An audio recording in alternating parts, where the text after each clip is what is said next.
Picture. This is from Katrina up in Kalama. That is great. Isn't that great? She always sends great moon pictures. Thank you, Katrina, for sending this one in. Great shot of the moon. So as David just told you, this was indeed a supermoon, but this is the summer of supermoons because this is the second one we've had this summer. Remember back on the 5th of July, our last full moon, that was the buck moon. That was the full buck supermoon. We had that one. So this is the second of 4 straight supermoons.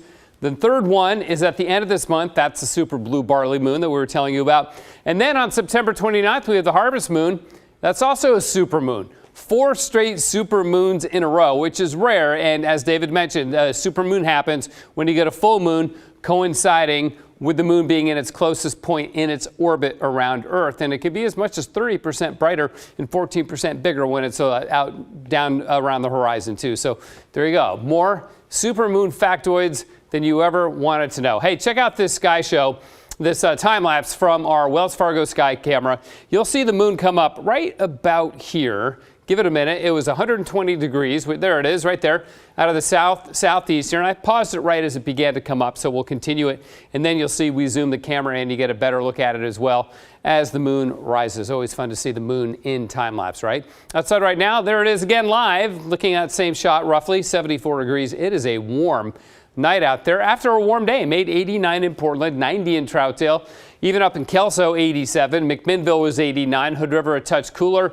and then mid-90s over in the Dalles, down in Medford 98. That was the hot spot in Oregon. 97 in LeGrand this afternoon. There is a fire weather watch out for much of eastern Oregon because of the fact that it's hot and it's going to get windy. Slight chance of a few thunderstorms popping up over here too. And then the air quality warnings continuing for eastern Lane County and Deschutes County because of the wildfire smoke from the Bedrock fire. So there is a weak frontal system here, but it's not going to have much of an impact on us as it moves inland to the north. What is having an impact on us is the flow around this big hot air mass that's been down in the desert southwest. Phoenix just set a record for its hottest month ever, and that takes some doing in Phoenix. The average temperature, so high and low, was like 102.7.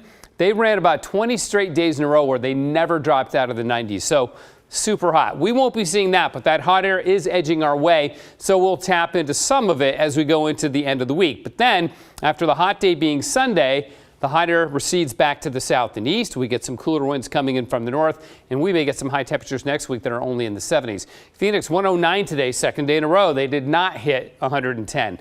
In Portland, it is 74, freezing level 14,300, actually up to 600 feet. Okay, on the coast, sunshine, some patchy morning clouds, but really not much. It's going to be a clear day. Highs will be in the 70s up at Astoria and Newport, a little bit cooler as usual.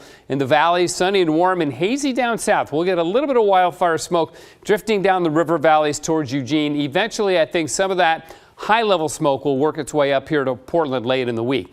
Sunny and warm, hazy in the southern part of the Cascades. Still no thunderstorm threat there, but maybe at the end of the week down south. Sunny and warm, hazy southern sections of central and eastern Oregon in the 90s. In the gorge, the west winds continue, but they are backing off. Not as strong as they were over the weekend or yesterday.